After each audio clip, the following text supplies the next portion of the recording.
Good evening, race fans, and welcome to Podium Esports coverage of the 9th race of the fall season for the Esports Racing League presented by SimSeats. The SimSeats 70 at the Roval at Charlotte Motor Speedway in Concord, North Carolina. I am James Pite, the voice of Podium Esports, alongside Justin Prince and our producer Ryan Bauer. As always, presented by Top Flight Computers. Welcome to all of you, whether or not you're watching on Twitch or Facebook or YouTube or Twitter or any of the many places we might be for action from the Roval at Charlotte Motor Speedway. Justin Prince, this is always a wild race in real life, and I have every reason to believe that it's going to be equally as wild tonight in the sim. Yes, indeed. Several of the drivers have been slipping and sliding around this racetrack in preparation for this race tonight. Not as much downforce compared to what drivers may have expected last year with this circuit, mind you, for the change that came in 2020 with the road course package. It's also going to be one where being able to find ways to take advantage of mistakes is going to be crucial, because it can be difficult to pass at times here. And the drivers who are the most patient and the most, consistent are the ones who usually dominate at a track such as this. You make any major mistakes tonight, James, you're getting ran over by the rest of the field.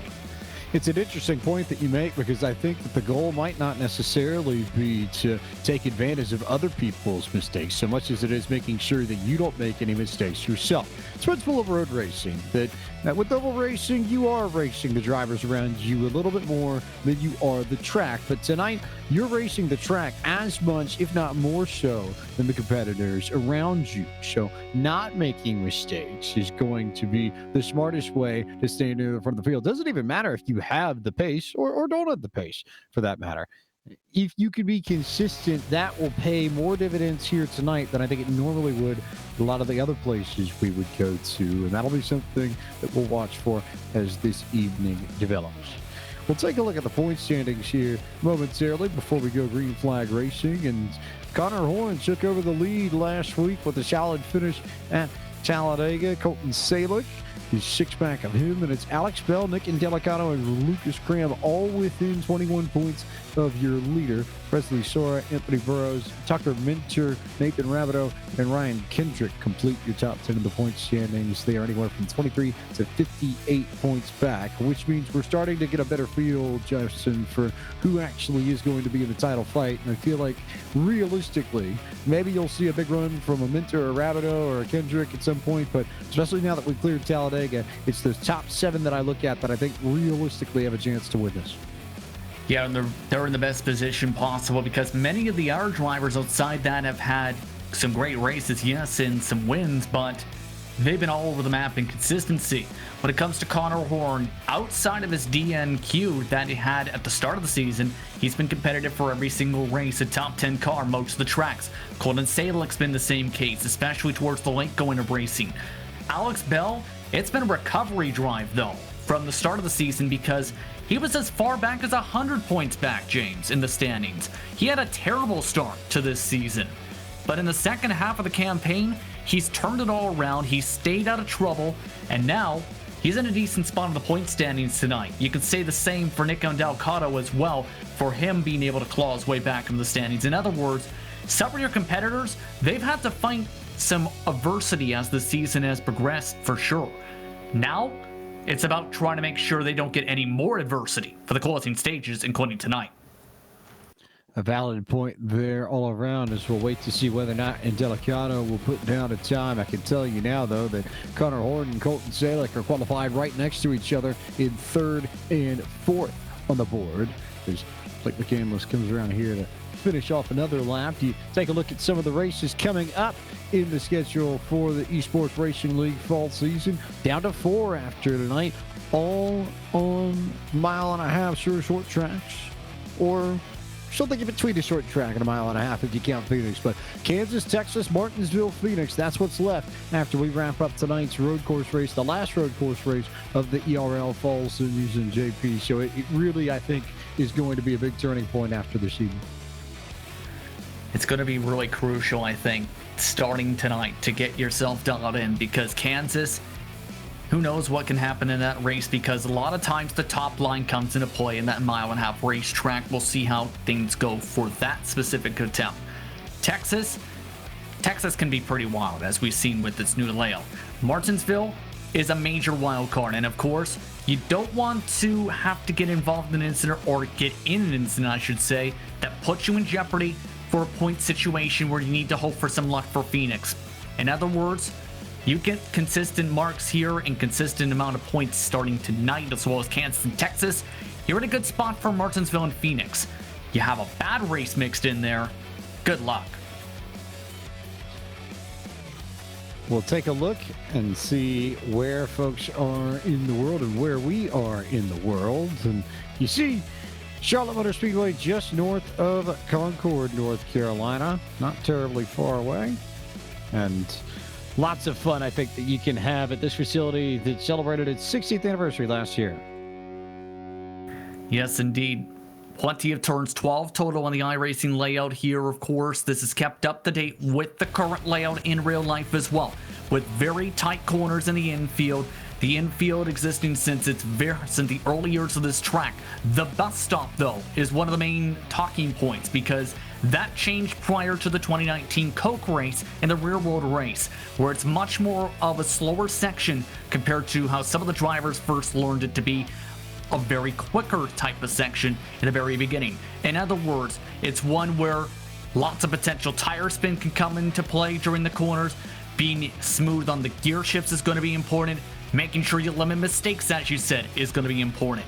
It's not going to be an easy one. The best passing zones, turn 1, the final chicane, potentially as well, the run out from the infield off the NASCAR 1. It is now time to bring you through the starting grid for tonight's race, where it's the Aussie Matt Danson who sets the fast qualifying time with a 1:17.779 to take the pole. Given their experience with road course racing and full-body machines, maybe not a huge surprise that the 30 is on pole ahead of Zach Novak for Richmond Raceway Esports and Lockdown Racing. Connor Horn, your points leader, starts third. Colton Salick is second in points. He'll roll off from fourth. Fifth with the 24 of Brandon McKissick. Brett Gardner begins tonight's race from the 6th spot. 7th with the 12 of Evan Rice. Lucas Cram rolls off in the 8th position. 9th belongs to the number 9 of Nick Miller. And Nathan Rabideau in the 93 starts from the 10th spot. Adrian Wasio starting 11 tonight, just a few 100s off that mark for a top 10 position. Presley Sora having to go from deeper in the field in 12th position, just recently changed organizations as of last week. Blake McCann is starting in 13th tonight, with Dylan Basin driving a special paint scheme tonight. He'll be driving the car for Anthony Alfredo in the number 21. We'll talk about that more in a little bit. Steven Rosales in 15th, Colby Wells in 16th, Henrata Zimmer, Nick Indelicato, and Ryan Kendrick. Your last starters for tonight's race. 20 total drivers ready to attack the road course to see who can survive to win after 70 minutes on the clock. We turn to our track facts now. This is Charlotte Motor Speedway in Concord, North Carolina, but it's the Roval. It's not the 1.5-mile oval that we've become accustomed to. The Roval is 2.28 miles in length, or 3.67 kilometers. This track opened in 1959, but the Roval, as we know it, was established in 2018. There are still 24 degrees of banking in the corners on the 1.5-mile sections of the track that are used, and 5 degrees of banking on the straightaways. 17 turns, though, instead of our standard 4, to switch things up a little bit here in Charlotte. A race at default noontime for iRacing on the default day. So it is May 15th, 2020 in sim, just before 1 o'clock Eastern Daylight Time, local time. Track temp is warm, 115 degrees Fahrenheit, paired with an air temp of 75 degrees Fahrenheit. Winds to the southwest at 4 miles an hour, and humidity of 52%. We go for 70 minutes this evening, and we probably won't see many cautions unless we've been told if there's a track blocking wreck, which you are most likely going to find either by pit exit or over in the bus stop, JP. We are likely going green throughout this race. So not too much that I think these drivers are going to have to lean on in terms of yellows, and also not too many opportunities to save themselves if they get in trouble, which underscores the importance of not making mistakes that we talked about at the top of the broadcast. Absolutely, especially since, in theory, it's likely going to be a one-stopper when you split it up, where you can go maybe 35 in terms of the minute distance. That should be a solid amount, where it's similar to what drivers will see in real life as well for NIS competition. But we talked about this special car tonight. The SimSeats car has a different driver this evening, James. It does indeed have a different driver, and that's Dylan Basin, who runs the 21 machine. Not Anthony Alfredo this week. Anthony a little bit tied up and busy, but certainly not for lack of talented hands. He's got plenty of people he can call upon if he needs to have someone wheel that 21 for him. Absolutely. And in regards to Dylan Basin, he's been running a lot of races on the oval side, in fact, here at Charlotte as well. Seen him personally actually compete for victories at the circuit. It's going to be crucial, though, on the road course that you have that mixture of speed, poise, and balance, as well as don't fry the tires. It's going to be a true test for Connor Horn, though, because with him starting side by side with a points competitor, can he get a chance to grow the gap is the biggest question, as well as can we keep up with the top two once they get off and running, since it can be difficult to keep up with consistency at sometimes at this track. Something I think also worth noting here, your pole sitter Matt Dancer, we talked a little bit about how the Aussies have plenty of experience with driving full body cars on road courses. That, of course, a nod to the Australian Supercars Championship, which is the main series down in Australia, one that Dancer is very familiar with. And it's pretty much all they do. They take Holden Commodores and Ford Mustangs and run them around some of the best road courses Australia has to offer. So the whole full body car thing on a road course right in his wheelhouse. This may be one of his best chances to win this season. But we're glad you're watching coverage of the Esports Racing League, regardless of where you are or where you might be watching, as the SimSeat 70 from Charlotte Motor Speedway is underway, and Danson and Novak will race door to door into that first corner. Danson will try and maintain on the inside as Novak got a good run on the outside. He may well take the lead away from the 30 machine. They will still be side by side, but Danson couldn't get enough of a run, so Zach Novak to the point as they come through the infield and towards the back part of this infield section for the first time.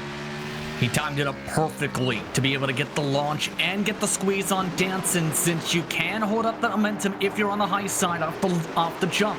But the bigger thing is, we mentioned the points battle. Horn was able to hold off Sale just enough in the first few turns to be able to hold on for that spot. Here's a look for the 99 as he tries to claw his way back single file much of the field. They continue to shuffle around Charlotte for this first lap, and Novak's already opened it up by maybe a car length or two on Danson, then Horn, then Sailing. It is clean, though, through the bus stop for the first time. Maybe a slight bit of concept between Adam de Blasio and Blake McCandless, but everybody still on two wheels and still headed in the right direction. But Novak looks like he'll lead the first lap. Looking like that to be the case up towards the front, as this is a chance for him to get some practice, keep in mind, for next week, because on Tuesday, he's going to be competing for valuable points to keep in relegation marks for the NASCAR Coca-Cola iRacing Series. And I'm under that philosophy of seat time is seat time. Getting as many laps as you can to learn the track, to be able to race around the track, see what works for certain types of scenarios, can help you as a competitor. This could be very crucial for his preparation for next week in this car. We know how important it will be, and if anything, Novak going to be more of an assistant to his teammate Jimmy Mullins, who made the playoffs. Zach Novak, to be blunt, has had terrible luck in the eNASCAR Coca-Cola iRacing Series in 2020, so unfortunately not going to get the chance to defend his title from a season ago.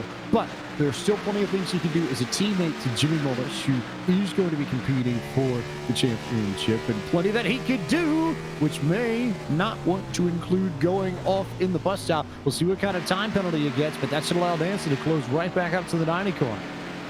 Time penalty indeed for the race leader, as that's going to really hurt Novak to the point where he lost the lead. Now, how does he bounce back is going to be crucial here, because one of the main key things, especially in that final chicane, is you hit it the wrong way on those turtles, for example. That's about a 2-second time penalty down the front straight away. And of course, during the new build, it was released that they adjusted how the time penalties work, where you have to do it in a certain amount of time specifically. So where it's not as simple as, oh, hey, I can let it go for the lap. You have to get it done in about 30 seconds or so to make sure you're good. Essentially, you have to back it on down to avoid even more penalties.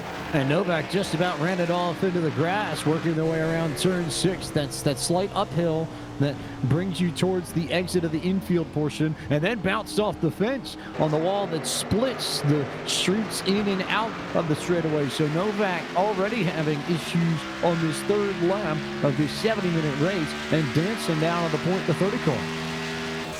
And drivers were struggling with some of the corner entry and exit with this car, and that is not a good combination here at the Charlotte Roval.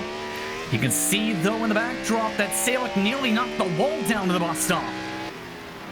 He did just about not get down to McKissick now on the rear bumper of the 99 machine. It's pretty tight between those two. McKissick was about 2 seconds back of Salick when they came across the stripe the last time by. This time by, that gap's going to be somewhere in the ballpark of half a second.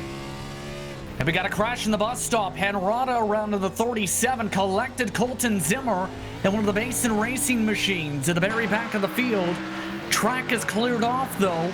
That could have been even more disastrous if that was the mid-pack, let's say. That was around the battle for about 15th on backage. And 37 of Henrada just looped it too hard on the brakes in the corner and slid off, trying to get it going in one piece, and just drove straight into the line of that number 88 machine of Colton Zimmer. So we'll see if race control has something to say about that. Usually when you have situations like that, they do chime in and say something, but nothing as it stands. Yeah, that is an ugly one right there, where here's one of the difficult parts when it comes to the bus stop is, as you can tell, if there's a car around there, you're likely not going to see it if it's against the inside wall. Same for Henrada. He thinks, oh, close is clear. Doesn't realize that there are two cars coming in quick that he still had to wait for. Also comes back to the principle, just making sure that you are clear and you are mindful that when you rejoin the racing surface that you gradually merge into it instead of jumping right into the racing line, because things like that can happen sometimes, and it can be difficult when you're working with the blind corner, as you just pointed out, JP. And now, as a result, Colton Zimmer may be in trouble for the rest of the race, not just with potential engine damage, but overheating. Kendrick got the least end of it at the very least, but give credit to Matt Danson up at the front. He's holding on pretty sturdily for now. It's the matter of how the long run pace goes. That's the main key.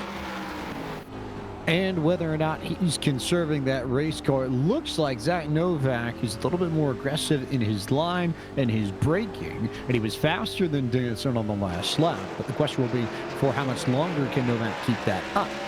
Will he burn off the tires and or beat the car and knock all the sides down before he can get to the 30 car to make a pass for the race lead? Speaking of passes, you can see this one of the sections I was talking about, the run up to NASCAR 1. If you get towards the inside, you can maybe force a mistake, and right there, shuffled out as Evan Rice. De Blasio now up one position from his qualifying spot. That's the battle for P10. So Blasio up into the 10th spot. Blake McCandless up to 9th after starting 13th. Good run for the number 66 machine, and a really good battle if you go back to the Blasio. Evan Rice and Nathan Rabideau side by side for position. Rice will take the spot from the 93 car. Dylan Basin is right there too in the 21 machine, not terribly far away. So good stuff here right around P10.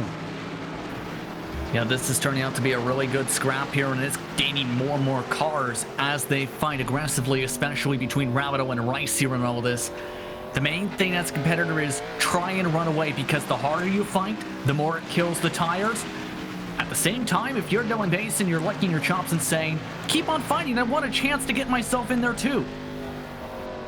Might have the chance to claw his way back to these two. There's separation with the 98 of Presley Shaw in the mix. He sits in 13th at the moment, but it's a four-car train here. 10th, 11th, 12th, 13th, and I have a hunch we're going to be around this group for a good chunk of the evening, JP, because this looks like it may end up being the best battle of the evening. Yeah, this is looking fairly even so far, but one thing to note, Zach Novak's got a problem. Last time by, coming out of the final chicane, he slammed the outside wall hard on that right front. Since then, his car has fallen off a cliff. I think he may be done here. He's pulling right into the pits. Coming into pit road for service at least, which moves Connor Horn up into the second position, which is about the last thing that Nick and Delicado wanted to see. He's already pulled it behind the wall. He's done for the race already. But Horn, the points leader, beginning to stretch it out. Colton Salick now has extra incentive to try and run down the 67 from third. Yeah, this is going to be even more crucial now for the point standings. Can confirm Novak now out of the race car after his collision with the wall last time by. But here's one of the main things. Brandon McKissick is actually a fairly solid road course runner for Nexus Esports. Especially with the fixed setup, he is normally in top split action even, a top 5 race car. He seems to find a way to be able to handle the setup. He was struggling with the car though in warm-ups prior to tonight, in terms of trying to handle the grips of the corner and making sure that they got the braking marks right. Well, as you can tell, he's been able to turn around. He's only 3/10 off the race leader's pace right now. Not terribly far away at all. There will be something that we watch over the course of the next, call it 60 minutes or so, that are left on the clock in this SimSeat 70 from Charlotte Motor Speedway. And it gives us the opportunity to remind you all that tonight's broadcast of the Esports Racing League is brought to you by SimSeats. Since 2009, SimSeats has been designing and fabricating high-quality driving simulators, including motion systems, custom fabricated parts, and complete turnkey iRacing packages, all made in the United States of America. Their customer base includes all kinds of drivers, from amateurs to professionals, and their passion for racing drives them to build better sim racing equipment. Don't limit your track time to the weekend. Visit www.sim-seats.com for more information. Danson, now that Novak has fallen out and has officially retired his car, has stretched it out to a 2.7 second lead on Connor Horn, and Horn's got about 2 seconds on Colton Salick, but Salick has his hands full with the 24 machine of Brandon McKissick, who has been right there and was faster by a 10th than the 99 that last lap by. Yeah, I think he was actually trying to make a move. McKissick was just going to get the run he was looking for off NASCAR 4. Now it's about resetting that move, because that's one of the better spots we talked about. This is not the easiest place to maneuver as well, though. There's also that opportunity with it being a timed race to try and factor in, okay, when can it come in as one car comes in too hot into the bus stop. Evan Rice with the spot. And that mixes everybody up back there. Here comes Presley Sora in the 98 on the apron, trying to get around out into Blasio, but doesn't have enough banking to support the speed, so he'll fall in line as Rice and de Blasio will continue on. And de Blasio nearly on the brakes a little bit too much there, but it's Rice up to 9th, and Blake McCandless loving seeing all of this in his rearview mirror, because that 66 car has a gap now. It's maybe, call it 2 seconds and change to Evan Rice and the 12 machine into that battle for 10th. He's actually a couple seconds off the race leader's pace, but he's still doing decently in terms of hitting his marks. These cars, though, we talked about a moment ago, are dead even. Of course, keep in mind some of these drivers competing with memories on the line, like de Blasio, you see in that car up in front, as well for the chance for Presley Sora, looking to battle for a chance to impress other organizations or show what he can do. As mentioned, he moved on from one of the organizations he's been well known to be a part of in 2020 in Indy Autosport, like last week. And for those who aren't necessarily familiar with these teams, these organizations, and these technical alliances, JP, just talk about how the top level of iRacing works in that sense, and explain to everyone how those teams work, how you find your way into one, and what they do to help make some of these drivers faster.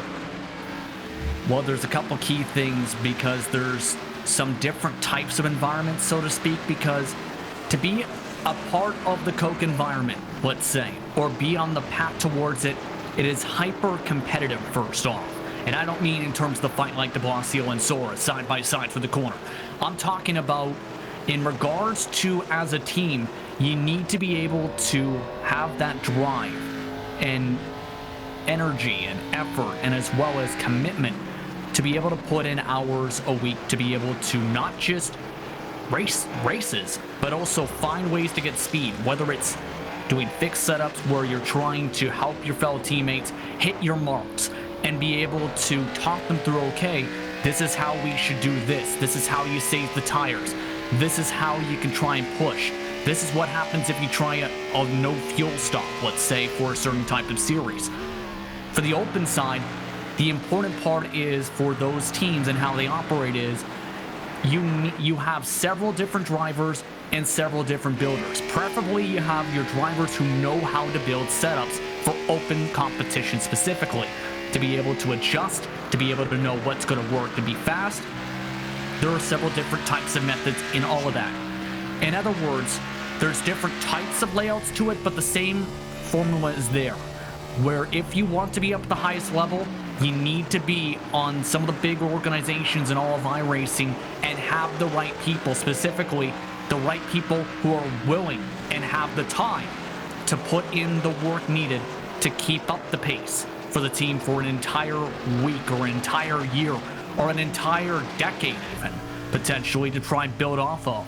That's why so many teams and so many drivers end up gravitating towards one another, because of that hyper competitiveness and knowing if you've got the knowledge, you're going to be on somebody's radar.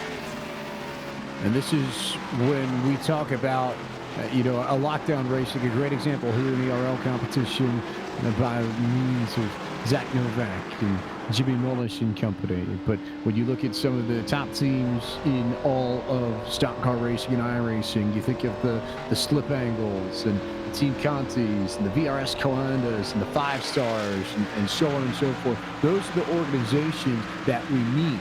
And they're the ones who provide all the technical data and support to the drivers in the Coke Series, even though technically they are signed to 20 different teams throughout the series.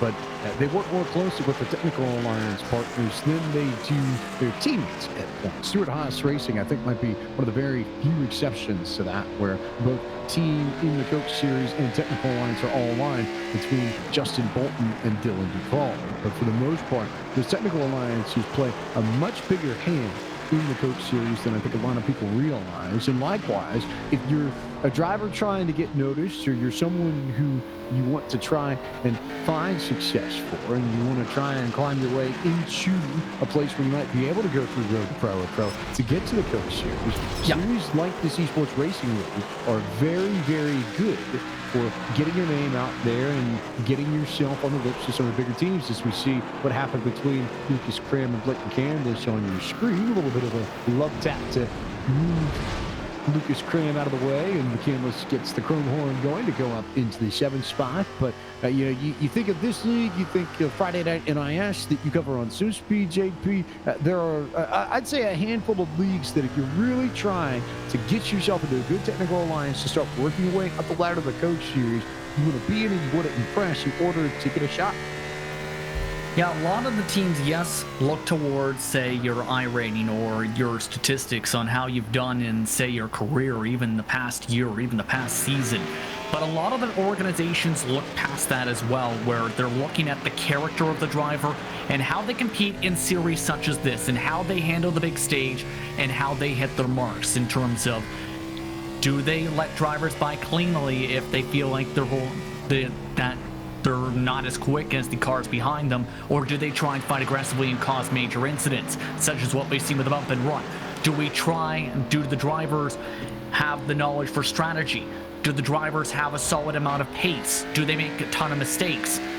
All of that comes into play on top of the temperament in James to be able to get on the radar. There's been several cases where I've known team owners and fellow drivers have raced with and against drivers in some of the open leagues specifically, and leagues such as this on the fixed side, and in turn brought them in because they knew how they drove and liked how they drove in that respective series.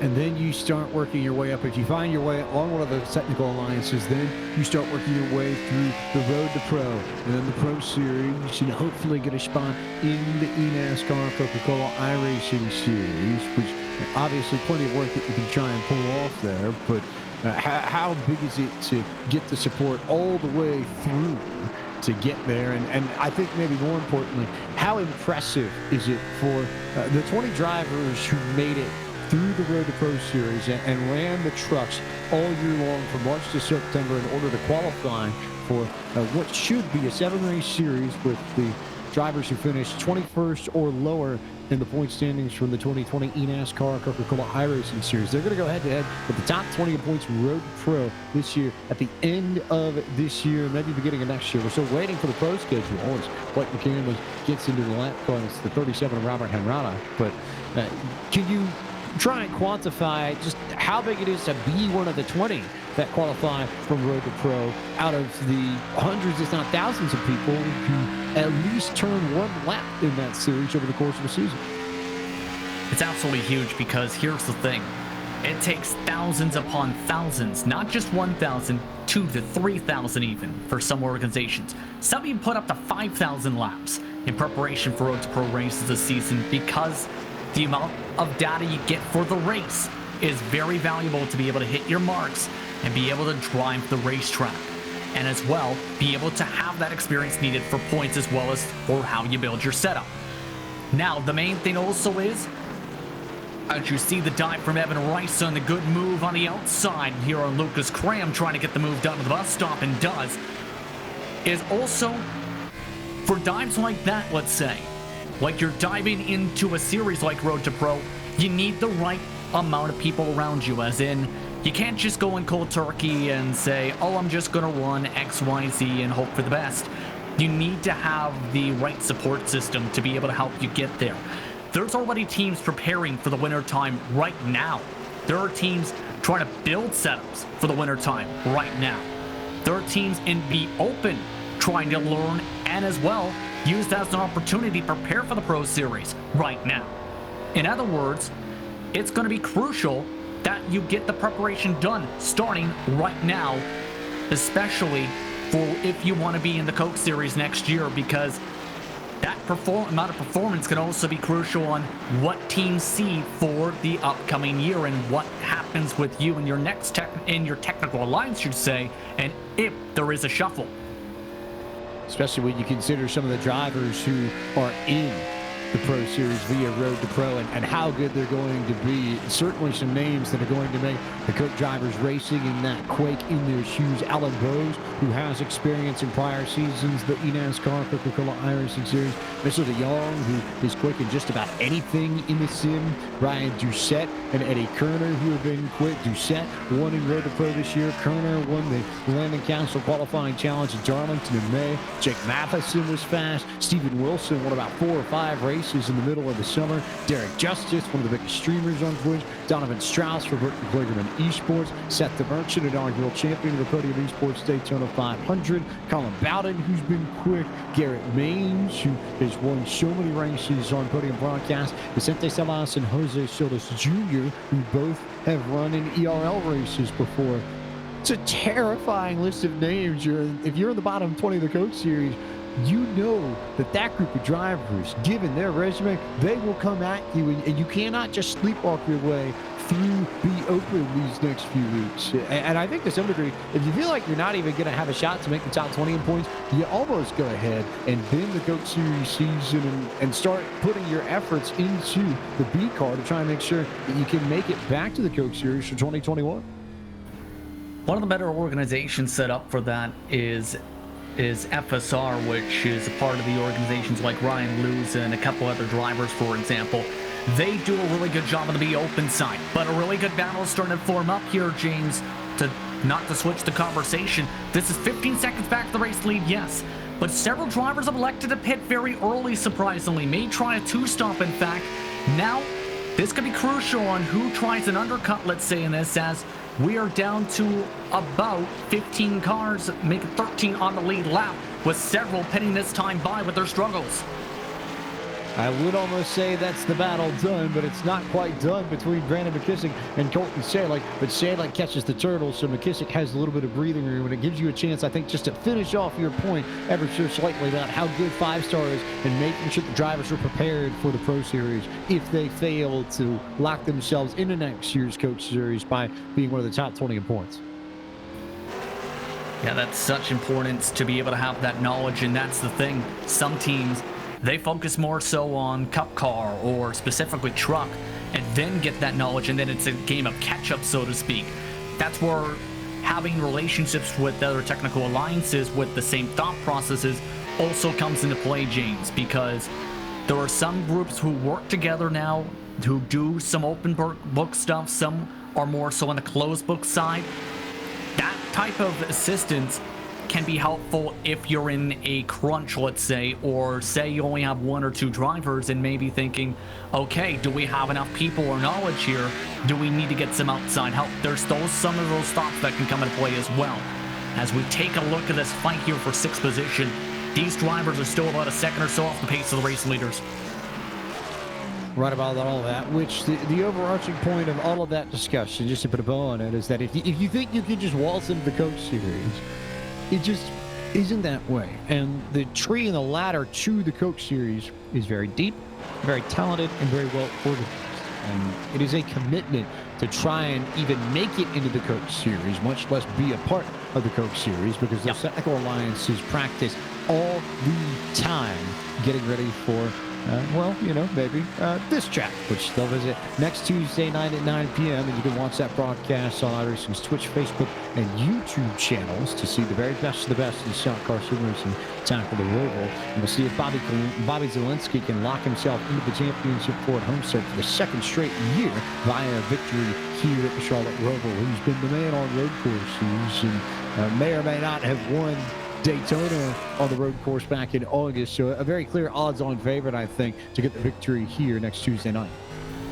You want to hear the crazy thing, though, about that race at the Daytona road course? He felt like he could have gone even faster in the first half of that race. Yes, he won by double-digit seconds by a significant margin, but he actually was struggling with looseness in the first half of the race. Then the car came to him in terms of grip in the second half of the event. So it wasn't just as simple as, oh, hey, I'm going to go out here and run these laps. He wanted to be as fast as possible. And it's been talked about the expectations for him. And he feels more it's trying to make sure that, of course, there's the other cars in these fights for him on the racetrack that can come to play. Keep in mind, by the way, in this specific race, 5 drivers who are left in the race have already come in for pit stops. Of those, Nathan Rabideau spent 1 minute and 20 seconds in the pit lane. Everybody else is scheduled to stop about 40 seconds. Everybody else trying to get to the 35-minute mark, it looks like. Which leaves you about 10 minutes left on the racetrack if you are still out on pit road, and that's your top 9 that have yet to come down for service. But you look on your screens and see your leader, Matt Danson, who was checked out. It's 5.5 seconds for the drive out of Melbourne to leap out ahead of this field and work for Connor Horn to do. Although, in fairness, if you're Connor Horn, given how small this field is, given how well you're running, is this just outright a points night where you're happy to cruise and take P2 points and really put yourself in a strong position when we get to Kansas and things will be a little bit more up in the air? I think so, yes, but here's the thing. We got different strategies now for the drivers fighting for points. Saylor going for the 2-stop potentially here. 43 minutes on the clock. This is an early one. So Salek comes down. Remember, he's 2nd in points to Connor Horn entering this evening. Salek came into tonight's race just 6 points back of that number 67 machine. So this might be his answer to try and get around the 67, who we would presume is currently on a 1-stop strategy. As you ride and look just at the back of Blake McCandlish's machine, that 166 car, or 66 car, as you see on your screen, has done a very nice job picking off drivers one by one by one. He's gained more spots in this race than anyone else. Because of the replay and see what happened to the 9 machine, who bounced off the fence and opened the door very easily for McCandlish to come through. So McCandlish now up to 5th after starting in 13th. That's +8, and that's the hardest charging run of the night so far. And that's one of the most difficult things with this Roval is the suspension starts to bounce as the tires wear out. In that case, it started bouncing a ton out of turn 1 from the Tom's Heartburn turn, hard to that inside wall, and just kept on ping-ponging. Now going to have to deal with significant damage the rest of the way here. Curious if this is going to hurt the motor specifically, because you can get away with it a little bit for the infield section, but it's going to kill him in NASCAR 3 and 4 specifically, where you need some of that aero for this run up to the chicane. Also, very weird incident here for the 55 of Brett Gardner. I almost wonder if there was a mechanical malfunction because the wheels on that car just turned hard to the left all of a sudden, and he just ended up in big trouble there. So we'll see if he decides to get a tow or not. But as it stands, Matt Danson still your race leader. You might see Gardner in the shot here there. You just saw that pink car flash right beneath the 30 machine. So Gardner's out of the racing line, but it looks like there's a technical issue, maybe some problem with the wheel perhaps. He's trying to get the car sorted in one piece, but it was a very strange incident for Gardner coming into NASCAR Turn 1. Yeah, the 55 off and away after his troubles. That kind of a disaster is here, and he's still having problems. He's now skipping some of the bus stop sections. He might have to pull into the pit lane here because, as you mentioned, it was stuck hard left. I think it took him a second to get it unjammed, and now I think he's afraid of going any more turns here without potentially spinning it again here, wanting to be safe. I think that's probably not a bad decision, just to come down pit road and get into your stall and then, just check your equipment, unplug your wheel, unplug your USB connector, just make sure that everything is okay before you go back out onto the racetrack, unless you have something like that happen again, because Gardner was just running his line with no issues whatsoever, and then all of a sudden you go back at the replay, you see it, those wheels got hard to the left, as if they went from 0 to almost 900 degrees immediately, which doesn't happen in real life and is a pretty strong indicator of a technical issue amongst the equipment of the 55. Brandon McKissick, in trouble there, JP. Yeah, drivers are starting to really fall off, and one of the main things when this track first made its debut is those big turtles. Guess what? There's a thing called a snapping turtle, right? Well, these turtles are the type that snap at you. In the Tom's Heartburn turn, you're going to see, because there's a bunch of turtles on the left side of the racetrack in that corner, that if you hit them hard enough, it's going to ping pong you essentially off the springs hard, a couple times off the ground into the wall. That was the case here. Way too much turtle, hard into the right side wall. A bit more damage out of that race car and loses some time as a result. Trying to catch up to Horn. He was about 15 seconds back. Now he's 21 seconds. These are not any form of snack that smiles back. These are turtles that snap back. As you look and see what happened to Brandon McKissick coming through turn 1. But that, incidentally, that run through that first corner of the Heartburn turn and up into the infield, cars tend to get really tight there because you're trying to ride the edge and see that you can get as much speed as possible out of it. You're holding on the throttle more than anything else, and sometimes you end up smacking the fence either there or over off the edge of that wall right before you start making your way down the hill slightly underneath the Bank of America bridge and towards the part of the infield section. Yeah, it can be really tight in part because of where the walls are, but as well, just that kind of stiffness just about with some of the cars, and especially the fixed set with the stock car, because it was a track originally, remember, built not so much for these stock cars. It was tailored to it and for this race, yes, a little bit, but it's one where you've seen some road course series race here. In fact, some real-world road course series racing coming here over the weekend, or in fact, for a doubleheader. It's not an easy section whatsoever, mainly because of how the bumps are and how the track is worn out and some of the elevation changes compared to, say, even the mid-2000s, where if you run that configuration of Charlotte, it was a bit more smoother and a bit more flatter, so to speak, but also had a lot more grass. So this track has changed, yes, but it's also still where you need to be right on the very edge of what limits you can go, to the point where you're using all of the track limits you can, especially out of turn 2 and towards turn 3 in that infield. You are right about that. You make a good point that we're going to see IMSA's GT cars, both the GT Le Mans and the GT Daytona classes, in action for, I believe, what is the Motul 100%, if my memory serves me correctly, makeup event to get IMSA back on track with their schedule. And you can see that action on Saturday nights, the Motul 100% Synthetic Grand Prix at the Charlotte Roval. Green flag is going to be 8 p.m. and you'll be able to see that on NBC Sports Track Pass, the streaming service from NBC Sports in the United States of America, and IMSA.com around the rest of the world. Very excited to see what happens there, and keep in mind the closing stages as well. It's going to be seen on various different platforms as well. It's going to be curious to see how things play out, because They used to run endurance races in the infield portion of Charlotte. Now, though, cars are entering the pit lane of Charlotte, that halfway point of the race we talked about, right on schedule. Maybe a lap before. We're at 36 minutes and change. Matt Danson, your race leader, has come in for what should be, we think, his only pit stop of the night. The question now falls to Brandon McKissick, who will immediately respond in kind and bring it down for service as well, as that leaves Blake McCandless and Adam de Blasio as the two drivers who have yet to come down pit road in some way, shape, or form. And if you look at the two-stop strategy, either one of Colton Salick or Lucas Cran, depending on whether or not Salick is on the two-stopper. But as it stands, Salick is the first one of the drivers who pitted more than a lap ago. Here's the thing, though. You see Connor Horn closed up the gap. That was a huge, huge deficit, mind you, before. There was about 5 seconds of fall off, shockingly, for some of the cars, and now that has come into play for the fight for position here.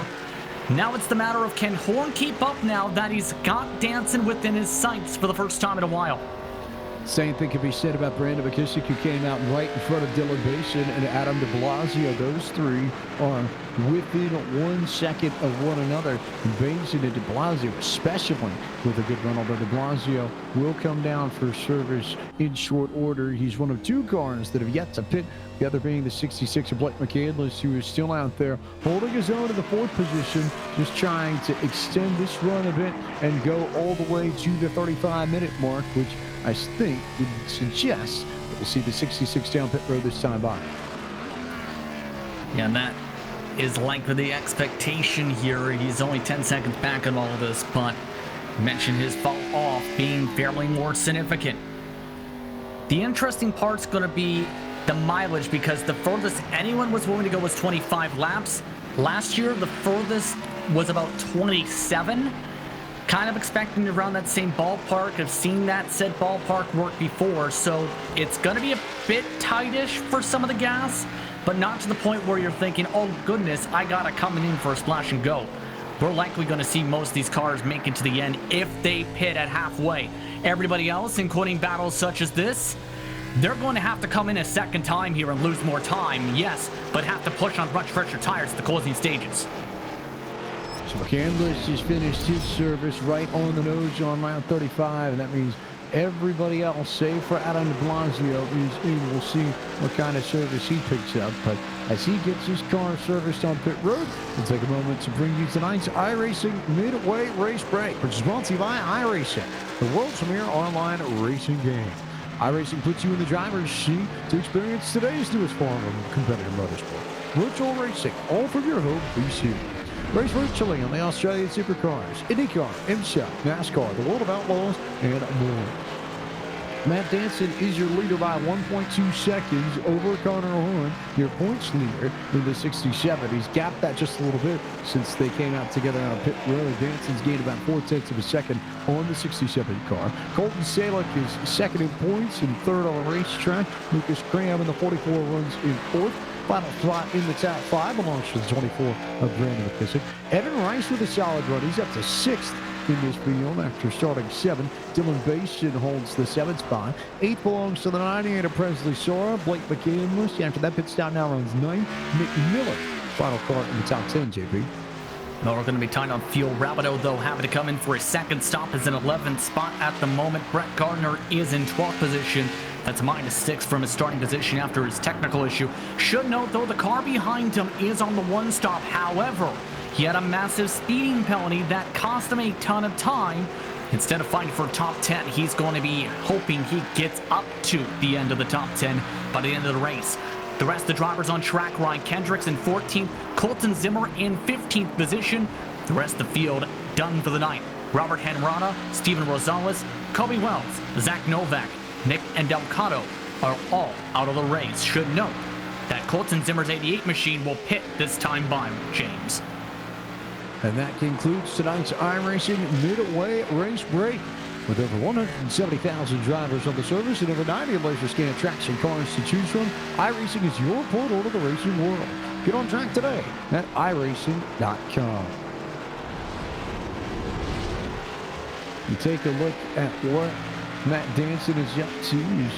James Pite, the voice of Podium Esports, alongside Justin Prince in the booth here with Ryan Bauer, producing tonight's broadcast of the Esports Racing League SimSeat 70, live tonight from Charlotte Motor Speedway. That 70 comes from the amount of minutes that we run this evening, and we just crossed the halfway point. We're now down to 31 minutes and at 41 seconds, about a half hour and change left of racing for these drivers, and Matt Danson looks very firmly in control.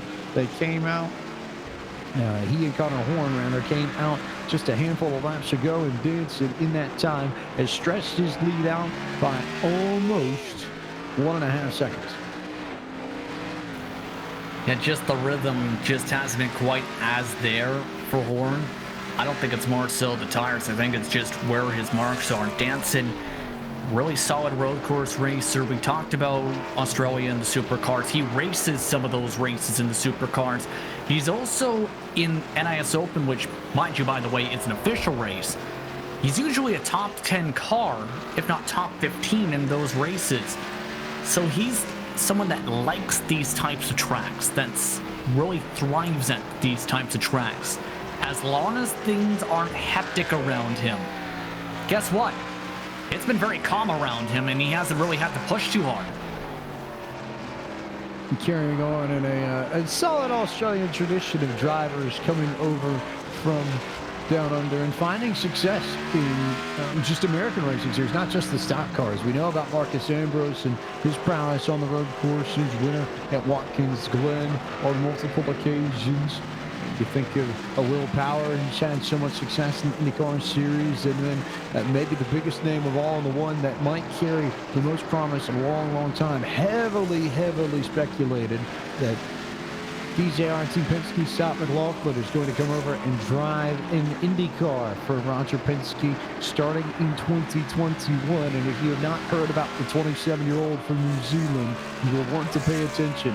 Already a multiple-time Supercars champion, a winner of the Bathurst 1000 for the first time last October. He's going to go for his second Bathurst 1000 in a row next weekend. You want to talk about someone who may well come in and just light things up.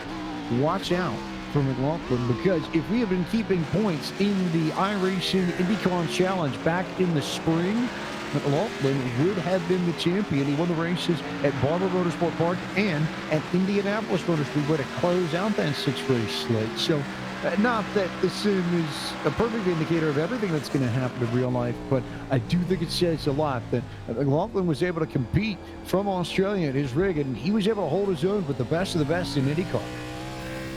Yeah, he's a very solid sim racer as well, because he's raced in supercars we talked about in real life, but as well very dominant on the sim in that regard.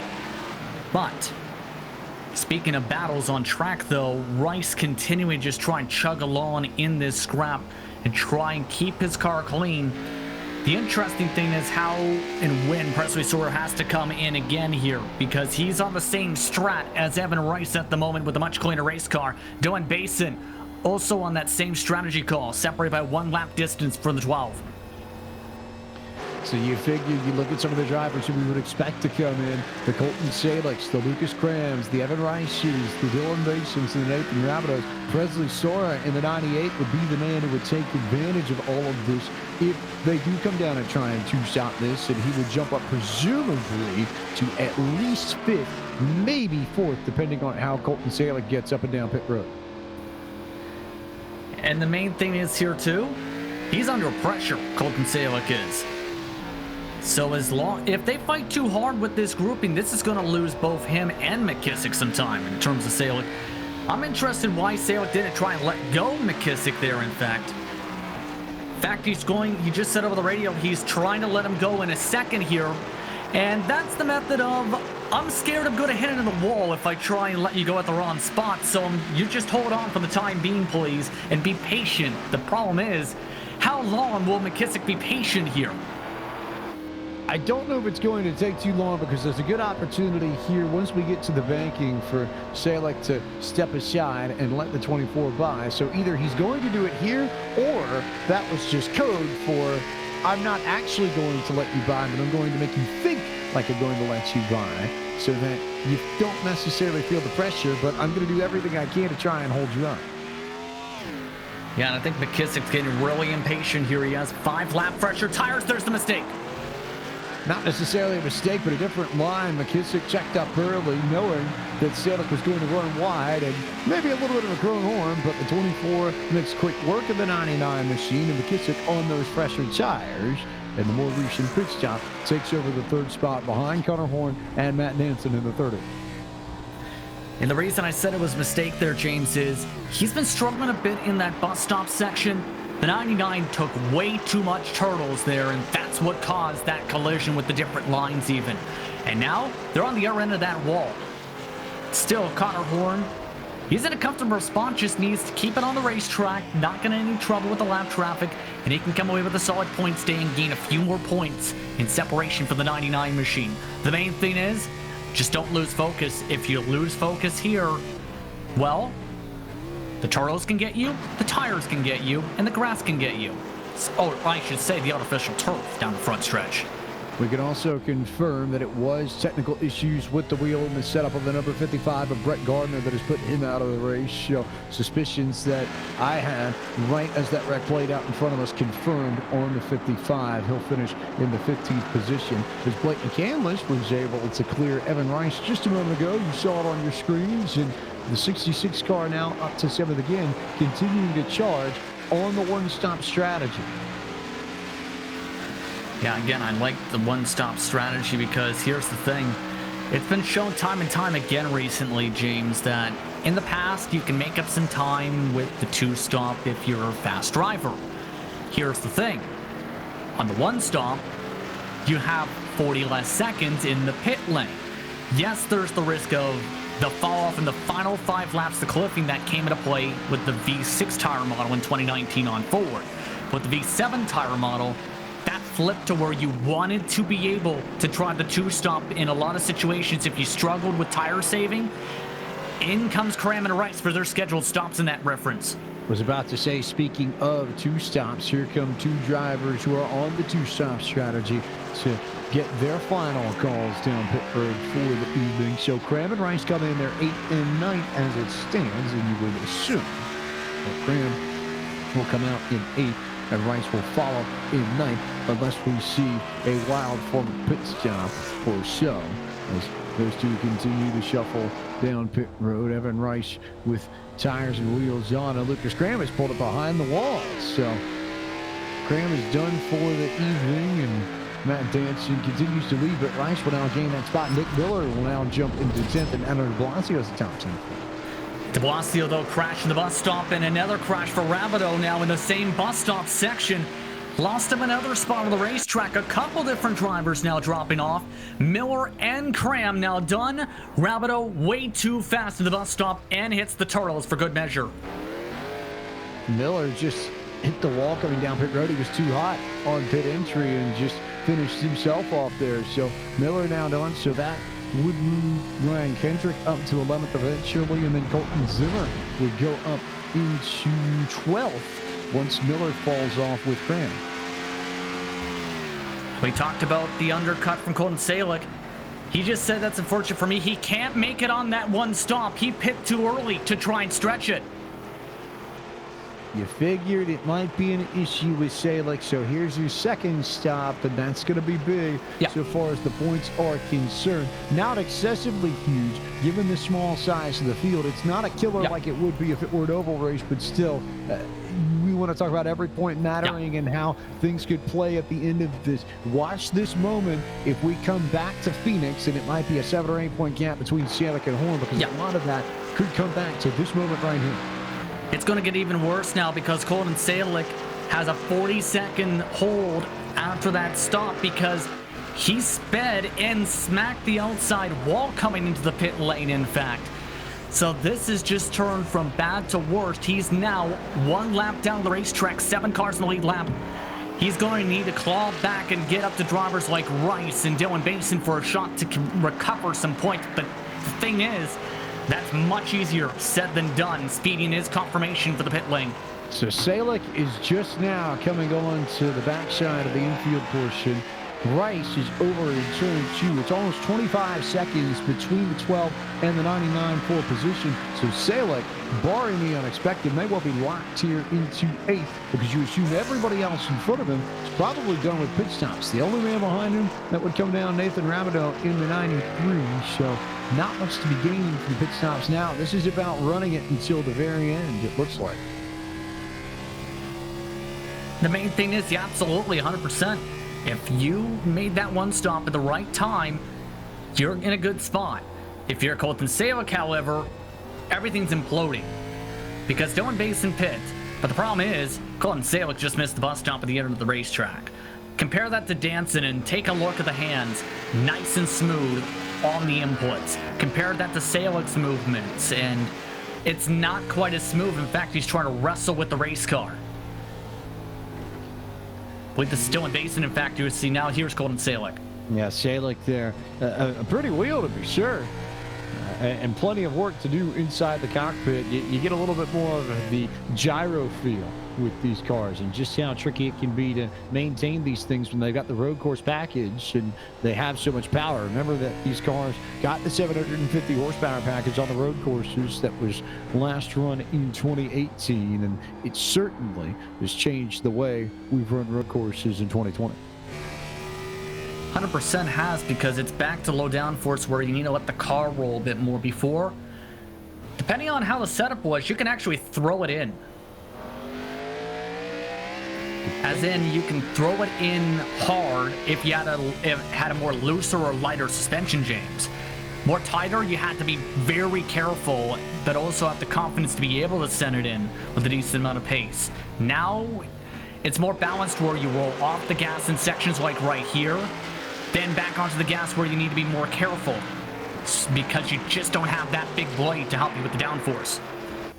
Well, there's a first we've seen tonight. Matt Danson being passed. Hasn't happened since Zach Novak did it at the very beginning of this race. But Dylan Basin just getting back on the lead lap there. That's not for position. Basin running in the 7th spot with the fresher tires. So not a huge shock to see him already running off the front end of the 30 machine. But it's Danson who has the race lead over Connor Horn, who's about 6 seconds back. And then big gaps here back to Brandon McKissick, to President Shaw, to Evan Rice, Dylan Basin. They really have spread themselves out properly now. The Charlotte Roval is what I can say. It can spread out like this for the longer runs, but the main thing again is just the skill differences, as well as some of the adaptability. Some of these drivers run a lot of road courses. Danson, 3,400 in terms of the I rating numbers we talked about a bit before, but other drivers, they don't even have the rookie license completed yet, let alone a D license or a C license. This is a big learning curve to try and make sure you know how to drive these tracks when you aren't in a stock car, mind you, let alone trying to manhandle a much heavier car compared to, say, a Mazda Miata or even a GT3. Heavier car, more power, less downforce. The general effect is that you just slide around these courses like you're on dirt, almost. At least when you compare these cars. Hold on 1 second. Connor Horn has to come in. And this is going to be intriguing. I wonder if this might just be a gap play that he's got enough time to do it. He may as well. There's not really much he's going to lose here. It doesn't necessarily feel like he's got the speed to go catch Matt Danson. And he had about 25 seconds over Brandon McKissick, which is about your delta on pit road. So I don't necessarily think you lose too terribly much. But McKissick has cleared the 67 machine, so Horn now back to 3rd, albeit not by much. Wonder if he felt like it was going to be a bit more tighter than he thought on the fuel, because we talked about 27, 28, 29 laps have seen some drivers get to. The farthest we've seen is about 26. He would have needed to make it to that 27. There's a chance here some of these one-stoppers might have to try and go for that safety we just talked about. This is going to be tough. And immediately you look at Blake McCandless, he's the one, maybe Adam de Blasio too. Those two were the last to come in of the one-stoppers. So we'll keep our eyes peeled and see what Danson's in. Danson coming in too. So, all right, well, I guess that explains that one. So maybe does McCandless get the benefit if he nails this? If he got his strategy perfect and was able to go 35 and 35. McCandless might be able to stretch this and make good use of his one-stop strategy here. I think he can get a top 5 maybe, but he's way too far back from Connor Horn, specifically on much fresher tire. For Horn's fresher tires, I should say, at the moment. McKissick, I'm curious how long he tries to push it now, because I'm surprised how many of these cars have tried this call. This is going to be really intriguing again, because this closes up the gap just like that again for the race lead. In fact, McKissick just about took it away from Danson and just about got to his outside. Just about indeed. Remember, McKissick has stayed out. He does not have the fresh tires of a Connor Horn. He does not have the fresh tires of Matt Danson, who will clear Colton Zimmer with ease. And Horn was able to get around McKissick pretty quickly, too. So it's back to these two as Colton Zimmer will step out of the way. And it is Horn v. Danson here at the Roval in the final 15 minutes. I think Danson's in the good spot because he's gained more time compared to the last pit stop sequence, but the main telling sign is, again, if traffic comes into play, if there's any mistakes that come in on a bit colder tires here, going to be very difficult, I think, this stint, if you don't get by, say, de Blasio in quickly. You time this up wrong, you're in trouble. Thankfully, de Blasio able to time it up perfectly to let him on by with no trouble. Does not want to be the reason that Matt Danson loses out on what would be a first career victory in ERL competition. He's right on board with Connor Horn in the 67, and you see Danson, the second car on screen, further up the road, and then de Blasio in the mix here as they come through the entrance to the infield portion and work their way around this fun little turn. Call it what? 1, 2, 3, 4 section, Hartburg turn included, all the way to the back, almost on top of the back straightaway on the oval before you come up the hill through 5 and 6, like you see Danson do here, and then down a hill just a little bit to 7. It sort of dips underneath you, and then you really have to ride the throttle carefully to get through turn 8. You can't quite go flat out there, even though you want to. You try going flat out, you're going straight into the safe barrier, for one, because there's that massive elevation difference with the banking, but two, just the nature of trying to time it up as well, the gearing, because some drivers like to just use the brakes and then shift on down, but the preference is using something called engine braking, as in when you shift down properly in the right gearing range, you'll see on the revs, when you're slowing down, it'll help you slow down naturally as a driver if you've got your brake bias set up right. And as long as you get it nailed to the right gearing, you can hit the marks cleanly and consistently. Some drivers have talked about, say, second gear for much of the infield, for example. You can go up to third gear in some sections of this track. Some have even gone, especially when this track made its debut, up to fourth gear through NASCAR 3 and 4, trying to carry speed. But that, remember, was where you can carry more speed. On the bus stop, not so much now since last year with that bigger chicane. Well, now the interesting question in that case becomes, well, what are the right RPMs to try and shift at? You certainly can use the brake to slow down if you want to, but there are a lot of cases here, Charlotte, in particular, like you just noted, where it's more about where you shift to help get the car slow down. Yep. So if you're trying to figure that out, what's generally the right RPM range? My preference for RPM range is usually 6,000 or 6,200. Any higher than that, you risk over-revving the engine. And you also have to remember, you over-rev that engine, you're likely popping it because you're right on the set rev limiter. There's also the chance of wheel hop as well, that you can come into play where you mistime it, where you shift a little bit too high with that rev, it's going to cause tons and tons of hopping under the braking zone and cause you to miss the corner.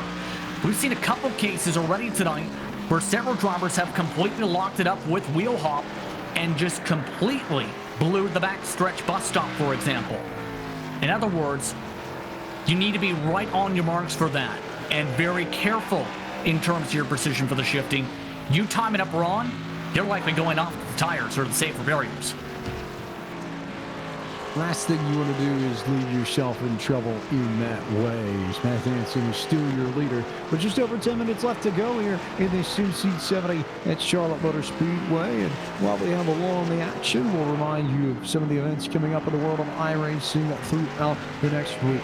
More road course racing on Friday night for you in the world of Podium Esports is the Porsche Club of America Sim Racing Series 5. Will tackle its 6th round of its 8-race season from the Suzuka circuit. The first ever race for PCA Sim Racing in Asia will come your way at 7 p.m. Eastern this Friday, October 9th. You can find all the action on the PCA Sim Racing YouTube channel. Then, Monday night, the Sim 500 Trans Service Cup Series will join us at the Roval at Charlotte Motor Speedway for the Nemesis Lab 114. You'll hear a Blake McCandless currently riding in 4th in this race. He'll be on the call for that event at 9 p.m. Eastern next Monday night, October 12th, the Podium Esports Twitch channel before Tuesday night. The playoffs begin for the eNASCAR Coca-Cola iRacing Series. We're at the Roval at Charlotte Motor Speedway. That broadcast you can find next Tuesday night at 9 p.m. Eastern, October 13th on iRacing's Twitch, Facebook, and YouTube channels. So much to talk about when we get to the Roval next week, JP. And we've already mentioned, of course, Bobby Zielinski, but plenty, I think, to be said about some of the drivers who are going to compete in the playoffs outside of Zielinski, too. Yeah, I'm curious about drivers like Ryan Luza and how they compete. Blake Reynolds talked about how much he loved the Daytona road course. I think he might have a decent shot at getting in the top 5 run there. Remember, with the different number back last year, it was that he was fairly consistent at that racetrack. I think as well, though, it's going to be a challenge for a couple of the others who were basically in the 20s at the Daytona road course, or just waited to pick off drivers one by one, like a Ray Alfala and a few other drivers like Keegan Leahy. In other words, I think it's going to be potentially a crazy mid-pack, especially. That could determine how the points shape out, because we talk about, yes, who's likely going to be up front, but here's the thing. You have one mistake from Zielinski, let's say off the jump, or has a problem, or the car ends up not going to his handling, or he gets lap traffic holding him up. Guess what? Someone's going to end up winning that race that's in the close battle as a result from all that shuffling still. Under 10 minutes to go on the clock, about a few more estimated laps to go, coming up to about 8 or 9 laps on the ticker. You look at the playoff battle for the Coke Series, and Keegan Leahy and Ryan Luza will come into the playoffs with 9 playoff points by virtue of their 3 victories. Bobby Zielinski and Jimmy Mullins have 2 wins, so they'll start on 2006 points. They got Ray Alfala with 1 win apiece. They'll go to 2003 points, and then Michael Conti and Garrett Lowe going to sit in and be square on 2000, though it's a bit of a tale of differing halves of the season. Lowe had those 4 second-place finishes through May, and then after we got to Indianapolis, he's not finished in the top 10 save for once at the plate track at Daytona. So Lowe trending down a little bit entering these playoffs. Conti, on the other hand, has had 3 of his best finishes of the year in the last 3 races. 2nd at Darlington, 5th at Las Vegas, and 8th last Tuesday night at Talladega to lock himself in. You wonder if Zielinski is a heavy favorite at the Roval, like he is. You look at a Kansas or a Texas or a Homestead and how those tracks might pan out for these folks. You look at Kansas and Texas in particular, the mile-and-a-half folks. Is there a favorite amongst that bunch to potentially get a win? Maybe a Keegan or a Ray or a Conti, perhaps? I think all of the above is what you just said there. Code Ryan Luza, I think, too, in that grouping. As long as Luza can get the consistency that he struggled with last year's playoffs back in his hands, because there was a reason he led the most laps for the first half of the season in the number 53 machine, Williams Esports.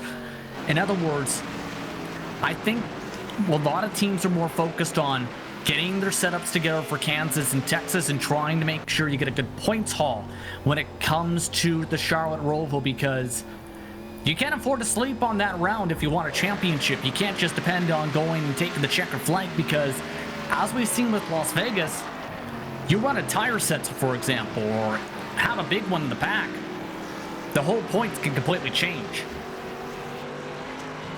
There's so much that could go sideways. And for Luza, the big thing is going to be to try and find some speed outside of the sprint. The last 2 seasons, he's rattled off victories in March and April, and yet does not have a victory outside of those 2 months in the Coke Series in, what, 2-3 years, I think, JP? Give or take, yes. Yeah, it's going to be one where, again, I think it's going to be fun, though, when we get to Homestead, because here's the thing. Of course, that's a championship finale for this season. It's one where tradition has been always set, and as well, good battles have always been set there. It's going to be potentially a different race, though, compared to what you've seen in the past, because of the effect of dirty air, because the different lines that can come into play, especially with how setups can go. It was fairly tight, remember, for the Homestead race in the spring. I'm intrigued to see how everything jots itself on down for a race such as what race is, I should say. We expect to see come the playoffs here to see who gets the championship. In our words, this is going to go any direction. And when we talk about Homestead, I think we'd be remiss not to look at Keegan Leahy as we approach 6 minutes to go in this race. But remember that Leahy was door-to-door with Zach Novak for the title and lost out by a hood length last year. This year, no Novak to contend with in the playoffs, and Leahy will come back with all that speed in the same package. Is this the year maybe he goes one better and gets it done, perhaps? If he can make it to Homestead, I would assume he's probably the favorite to win the title just off of his performance from a year ago with this same package that we're going to see at Homestead come November. I would say he is one of the favorites because he has been super quick on the mile and a halves. One of the air favorites, if he can get there, is Conti, because Conti's in that same ballpark, especially what we've seen with Las Vegas. The package they both had was dead on in terms of pace, it seemed, and especially with how they hit their marks. The question mark's going to be, I think, though, how Zelensky continues on, because he has been really good. It's just a matter of winning at the ovals. Since, of course, we talked about the road course prowess, he's been getting better and better at the ovals this year in recent months in terms of his luck there. The 4th spot, though, I think it's up in the air because we talked about the momentum and some of the drivers. It's just, again, the challenges in the closing stages as well, and some of the adversity drivers have handled and had to deal with in recent weeks that could very much test them.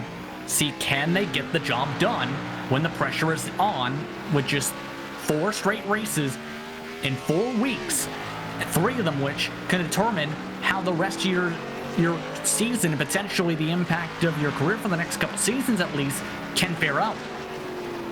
You want to talk about a driver who could point their way in and be that 4th. There's a very clear and obvious candidate to me on that front, and it is Nick Ottinger in the number 25 machine, who has only finished outside of the top 10 once in the last 7 races. The 37th place at Michigan, where he got caught up in that big wreck on the front straightaway with a handful of laps to go.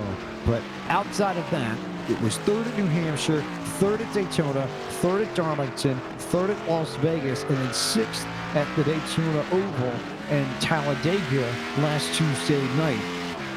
You check in the fact that he got a top 10 in Indianapolis. That is terrifying consistency, JP. And if nothing happens, nothing crazy happens to Ottinger, I wouldn't be surprised if he's your 4th. I wouldn't be surprised either in that being, I think really being connected with William Byron Esports this year has been helpful, because he's talked about this a couple times with me where he actually runs a lot with William Byron and talks about philosophy with him a lot.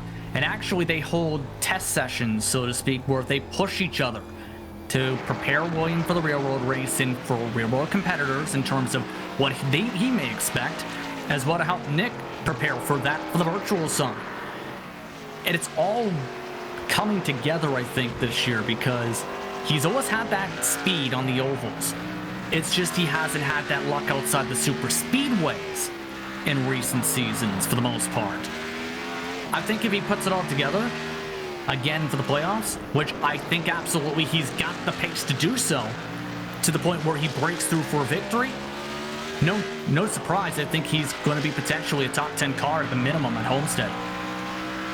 could very easily, and it could start with a good points run at the Charlotte Roval, which I think is worth noting. You go back last year and see what happened at the Charlotte Roval. This was the penultimate race coming to Vegas, and Ottinger was third at the Roval at Charlotte a year ago, just like he was at the Daytona Roval back in August. So if there's a number 2 maybe behind Zelensky to get the job done next Tuesday night, that 25 car might be it. That being said, Matt Danson now down to 2 laps to go.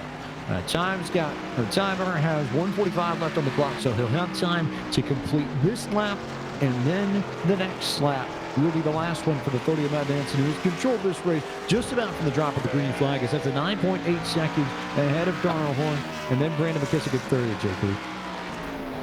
Yeah, everyone's just gone into a smooth rhythm at this point, and the fall-off is similar to what some of the drivers have seen in official racing, about 3-4 seconds this time, because the track's much more rubbered up here.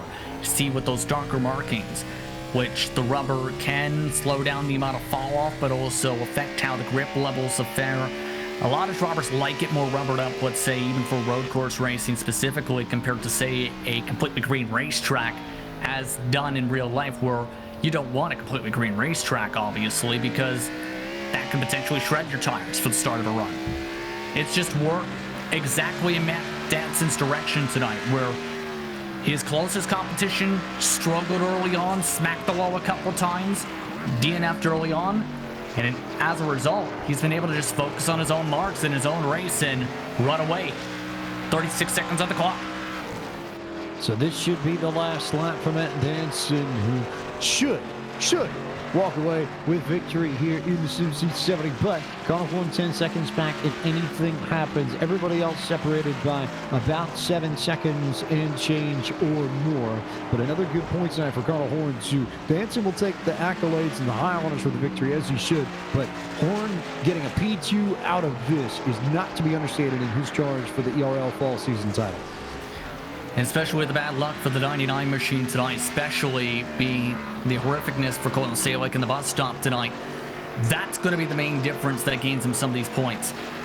They both talked about the championship fight through Discord as well as through voice chat, and expecting to be a tight battle throughout the season, but this gives at least Horn that breathing space he's going to be looking for here. Now, just got to make sure he takes it to the checkered flag here, as Danson has a couple more corners left.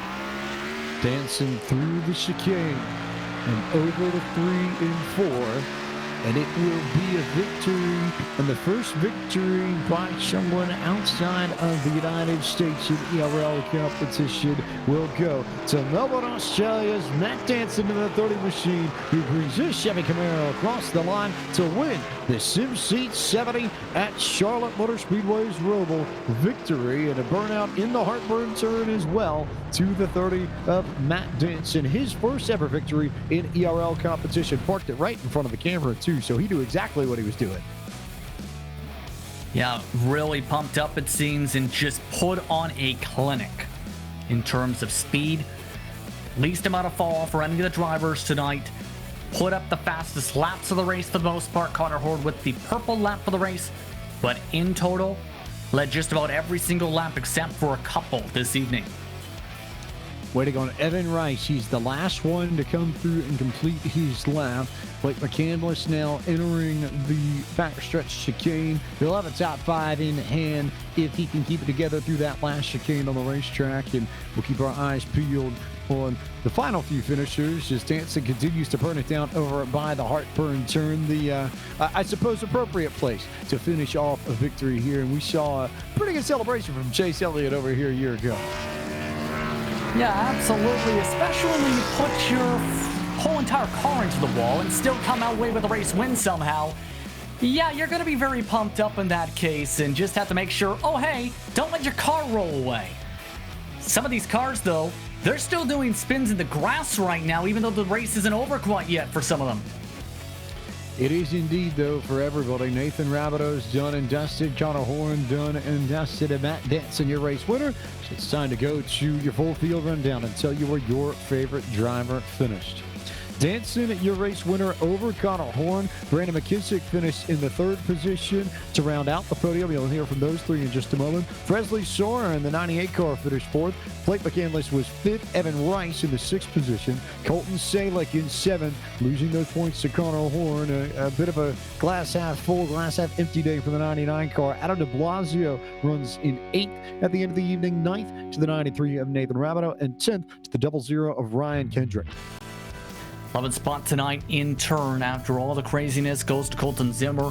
4 laps down, though, is where he finishes. Everybody else parked it early on with some troubles. Dylan Basin, 15 laps down. Lucas Cram, 19 laps down. Nick Miller, 20 laps down. Brett Gardner, 23 laps down with a steering wheel issue. Hadarada with a big crash in the bus stop, 38 laps down, and then a secondary crash in the infield. Steven Rosales, 40 laps down. Kobe Wells, 41 laps down. Zach Novak from the lead had several issues where he smacked the walls, 45 laps down after parking it early on. Nick Delcato didn't even make it a lap or so. Only 49 laps down is where he finishes. Didn't even take a qualifying lap. Him and Kendrick were the only drivers not to put in a time at the moment. Or that time, rather. And that concludes your full field rundown as we bring in the first ever winner in ERL competition from outside of the United States. Matt Danson now joins us, and we made the point at the beginning of the broadcast that you all down in Australia have a thing for running full-bodied cars on road courses, and you do it pretty well. So this race, maybe more so than some of the others on the calendar, I have to assume felt more second nature to you than some of the ovals that we go on, even though you love the oval competition too. But did this race feel like it was going to fall into your wheelhouse the way that it did? Gee, that's a good question. No, I've always felt stronger at the ovals, to be honest with you. But then again, the road courses are a bit more straightforward. There's less, of the unknown that can come in. Like cautions, obviously throwing spanner in the works. But so I felt more comfortable about just being able to run my own race. But I don't know. Looking at the field, obviously number of good drivers, and I was expecting guys like Jimmy and Tucker, who we didn't see tonight. To be there, and that would have made things a bit different perhaps as well. But I don't know. To answer your question, I think I probably prefer oval, but I was reasonably confident. But then it just started clicking. Were there any points at all where you were worried just with the pit stops? We know Connor came out pretty close to you on a few occasions. Did that ever cross your mind? Did you ever really look back in the rearview mirror all that much tonight? Yeah, always looking at the relative and seeing what's going on. Trying to assess what people might be doing. The first stop. So when Connor pit, I was expecting to go maybe another 2-3 laps because I expected it to be about 51 laps. Obviously with the timed event. But then he pit, and I thought, okay, that's cool. Let's just get a nice solid in lap. And then I almost dropped it in turn 2, and then almost, again as well, dropped it in the backstretch chicane. So it was probably the worst in lap you could possibly have. And then, yeah, like you said, it made it super interesting on the exit. And then the second stop, I saw Connor pit, and there was just, I was sort of umming and ahhing. I was like, is he going to catch? Probably not. But I thought there's no real reason for me to be on a contra strat. I might as well just make sure I'm doing the same thing as him. And so I pit that lap after. And for those unaware, you are competing in Australia right now. Current local time for you is right about midday. Can you explain to everyone watching what it's like to be the lone competitor outside of North America in this series, and how different it is for you to be racing from, 9 a.m. you get into practice, and then 10 to 12 you're busy with the actual race, as opposed to the 7 to 9 in the evening that everyone here in North America is? Yeah, well, I'm definitely not a morning person, so that's not ideal. So, like you said, 9 a.m. is sort of when they normally kick off. We've just gone into daylight saving. So like you said, it's just cracked 12 o'clock right now. Normally these races would practice, I think, opens like 8 a.m. for us, which, yeah, that's suboptimal. But, I guess it's honestly, I almost feel like a honorary American in many ways. I've been racing with and against you guys, I guess we'll say, for so long that it's just one and the same. And there, we'd be remiss not to hit on the history that you make tonight, too. First ERL winner outside of the U.S. and first ERL winner from Australia. What's that mean to you to tick off both of those boxes? Yeah, it's awesome. I mean, like I said, obviously, cool league. Lots of strong competition, that sort of thing. So, it's always nice to get a W.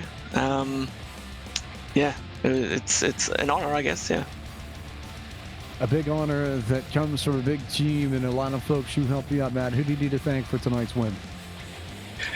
Well, I guess, obviously shout out to Horizon Racing Team. We saw my boys Seth DeMerchant and Donovan Strauss really, kick some goals at the end of Road to Pro there at Phoenix. Unfortunately, I was languishing in the midfield in that race, but shout out to those boys. Shout out to ERL, you guys, Podium. I'll definitely go back and watch this. It should be pretty enjoyable. And just all the competitors putting on a good race. Well, Matt, from everybody at the Esports Racing League and Podium Esports, congratulations on your victory this evening. Thanks as always for the time to chat with us, and we look forward to seeing you at Kansas 1 week from tonight. And I'll admit, we'll look forward to watching the great race next weekend. Thanks, mate. Matt Danson, P1 tonight, the Australian victorious at Charlotte. We now turn to the points leader who puts in another solid finish. Connor Horn is with Justin Prince. Yes, indeed. And Connor, with your performance tonight, you now have an 11-point buffer over Colton Salick. First things first, how difficult was this race for you as you ran top 3 all night? I ran top 3, but it was really tough with the setup that's on the car. The rear tires just are really tough to keep under you, and especially on that first one, that was very tough. The rear tires, you were almost having to shift into third in the road course part of it because they just slid. They didn't want to cooperate. It was really hard going into the downhill and uphill sections because of that. But able to hold on to it. Had a Novak drop out early because he really killed the right front. And that was a big part. Getting onto that 2 left-handers going onto the oval, or if you hit the right front there, you're pretty much done. So that was a tough hit for him. I thought I had a chance at Danson. I would hope he didn't have the race pace, but he definitely did. He was definitely class of the field all night to all of us. And there was a few times there where I tried to undercut him twice and just came up short both times. That was unfortunate, but I knew if I just held on to the car and didn't get too significant damage with it, I'd be able to hold on for at least second or third. And it was just really the handful to really drive all night, but I was able to keep it on track for the most part. One thing I want to ask is, Danson mentioned with the second pit stop that he made that it was a not wanting to be on the contra strategy, quote unquote, that when you came down, you decided to put on fresh tires, lost you about 20-30 seconds, yes, but would have been 5 seconds quicker a lap, give or take, with the fall off. What came into the decision to say, you know what, I feel like I should try something different? Well, I knew I had a big gap to the guys behind me, except for Brand McKissick. I feel like I could have gotten by him. I was hoping he would maybe let me by if I came out behind him, which I did. It was really, I didn't have to pit that second time. I was really just doing it just to try something different. After he passed the pit road on the lap I pit in, I pit. I was hoping to draw him in, maybe trick him into something. I wasn't trying to beat him on that set of tires. I was trying to draw him in, and I would be able to undercut him and get in front of him for that final run. So a little bit of trickery there I was trying to do, but it just barely didn't work out. McKissick almost got ahead of him there, so that would have been interesting too if that happened. But I was just trying to toy with him a little bit, and it just didn't work out, but it was worth a try in my opinion. For the next few races, 2.5-mile circuits, 2 short tracks to close out the season. Your thoughts on the next one at Kansas, 70 laps on the docket? Martinsville. Martinsville's the one I have checked on, because that's going to be a wild card. 100 laps there. Who knows what's going to happen? The whole field might wreck there, and you just got to be one of the ones who survive there. Kansas and Texas, I'm not too concerned about them, but because especially with how good of the racing was good at Vegas, I hope to expect more of the same at Kansas, although it is a one-line track on the top. It should be interesting. And Texas is very tough with the banking and all of that. and how you kind of have to go full throttle 3 and 4 to keep up. I'm not too concerned about Phoenix. I love Martinsville and Phoenix, but I'm definitely more concerned about Martinsville because of just the wild card factor of it. But I feel like I can still muster up some good, solid top 5 runs. If I'm able to do that, I could probably almost hold on here for the last few races. So getting a second run here, a second place here is pretty big. So hopefully I can do more of the same coming up to the end of the season. Anyone you want to thank before I let you go? Jeremy Miller, got to thank him. He spotted me tonight. He actually was the one who called me in to try to undercut Dance and maybe trick him into pit road. So that was a big call by him. Just didn't work out, but he did a great job on the box and spotted me today. Brandon McKissick, he was letting me go when I got to him, so he was fun racing with. And Bearded Sim Racer, obviously, got Top Flight PCs on the car. Shout out to them for being on the truck. So look back on the car, excuse me.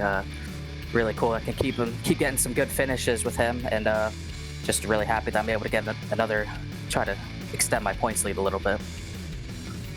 Congratulations on the run tonight, and we'll see how you do come next week at Kansas. Expect to be a wild one. Yeah, thanks, Justin. Appreciate you. I appreciate you too, James. Again, that's Connor Horn, P2 tonight. James, back over to you. Connor Horn, P2. It's Brandon McKissick, P3. Best finish for McKissick in a while here in the ERL. And Brandon, just take us through how wild it was, especially staying out. You were one of the few to attempt the one-stop strategy. So first off, why the 1 over the 2 or perhaps the 3 that we saw most of this field take? Well, first off, I didn't realize how much it fell off because I'd never done a race in the Cup car here before until now. But I had no idea the fall off was like 7 seconds, which was really bad. However, I was fully committed to the one-stop strategy, so therefore I didn't have the confidence to go back and do 2 stops when I already have split the run down the middle.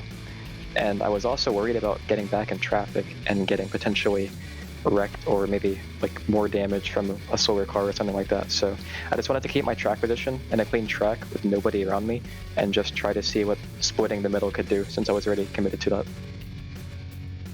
It's about splitting the middle and then basically backing up any traffic behind you. Then in that case, when you short pit, it's not necessarily a matter of driving through traffic so much as it is holding off the people behind you. And it played out in your favor. Top 3 gets you a good leg up onto Kansas, which is a little bit more in your wheelhouse. Traditionally, mile and a half hasn't been the strong suit. So to get ready for Kansas and Texas, 2 of them coming up back-to-back here, how excited are you to head to the Midwest next week?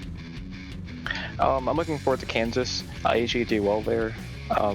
Looking forward to see how maybe the middle would work next week during the race. But I'm mostly looking forward to Texas. It's a very fun track in my opinion. Like the way the corners work with how unique they are on both ends, the throttle time differential, things like that. So I am looking forward to the next 2 weeks to go back to mile and a halves, which I feel like are my best tracks on the schedule. So definitely looking forward to it. I know there are plenty of people you need to thank for tonight's run, so who do you need to send your shout-outs to? First off, I'd like to thank Anthony Alfredo for putting on this league. I'd like to thank you guys for putting on the broadcast, my team and Nexus Esports and everybody who's a part of that, and Connor Horn for hanging out with me during the race and helping me out a little bit. Brandon, from everyone at the ERL at Podium Esports, congratulations on your podium finish, and we look forward to seeing you in Kansas next Wednesday night. Yep, thank you. Brandon McKissick, P3 this evening, JP, and we start looking towards Kansas. It's mile and a half madness for the next 2 weeks to set us up for Martinsville and then Phoenix, the final mile and a half of the season, and a big night for Connor Horn. He's got breathing room if anything crazy happens in Kansas or Texas over the next 2 weeks. How big is that? Do you have a sense of how important that's going to be to the 67 as we go through the ERL season finale? I think it's going to be very big because the mile and a half this season have been fairly unpredictable, believe it or not, with how things have shaped out, especially how tracks have flowed on the circuit. The main thing is, though, outside of Las Vegas, this is just the second time, this is in total for Kansas, the second time we've gone to a cookie cutter track, James, this season for the mile and a halves. A lot of the races this season have been short tracks, road courses, even different types of mile and a half or around that range circuits. In other words, it's going to be crucial for Korn to capitalize on that buffer, because he gets into trouble like we've seen at Las Vegas a few weeks back in the early stages. That's going to be potentially the difference in the championship because of how important the next 2 races especially are going to be. Don't think we need to add much more to it. It's big time racing in Kansas next Wednesday night, 7:30 p.m. Eastern, right here on twitch.tv/ERL Racing, or Anthony Alfredo's Facebook page or YouTube page, or the ERL Twitter for that matter. All places where you can catch the 10th round of the ERL season as we continue our journey towards Phoenix and figuring out who the champion of the fall season for the Esports Racing League presented by SimSeats is going to be. Before we get to the action next Wednesday, though, a few events to tell you about that'll come up within the week in the world of iRacing and Podium Esports. First up, Porsche Club of America Sim Racing is back in action from Suzuka Circuits. First race in Asia for PCA Sim Racing in the Cayman GT4s as round 6 of Series 5 comes your way this Friday night, October 9th at 7 p.m. Eastern on the PCA Sim Racing YouTube channel. Before Monday night, we return to the Roval here at Charlotte Motor Speedway for the Nemesis Lab 114 for the Sim 500 Trans Service Cup Series. That broadcast begins at 9 p.m. Eastern next Monday night, October 12th, on the Podium Esports Twitch channel. Then next Tuesday night, it's the eNASCAR Coca-Cola iRacing Series. The playoffs begin for the Roval at Charlotte Motor Speedway, 9 p.m. Eastern Time next Tuesday night, October 15th on iRacing's Twitch, Facebook, and YouTube channels, as you'll see Leahy, Luza, Zelensky, Mullis, Ottinger, Alfala, Conti, and Lowe begin their fight for the 2020 eNASCAR Coca-Cola iRacing Series Championship. Before we're back on air next Wednesday night, 7:30 p.m. Eastern Time, October 14th, Kansas Speedway. The place will be ERL_Racing on Twitch, the place you can see all of the action. Time for us to round out our broadcast from the Roval at Charlotte Motor Speedway. So for Cisco Scaramouza, Gary Sexton, and John Theodore at Podium Esports, for Anthony Alfredo, Chris Mulhall, Zach Johnson, and Josh Mendoza at the Esports Racing League, for my colleague in the booth, Justin Prince, and for our producer, powered by Top Flight Computers, Ryan Bauer, I am James Pike, the voice of Podium Esports. Thank you so much for watching our broadcast, the Esports Racing League presented by SimSeats. We look forward to seeing you next Wednesday night from Kansas Speedway.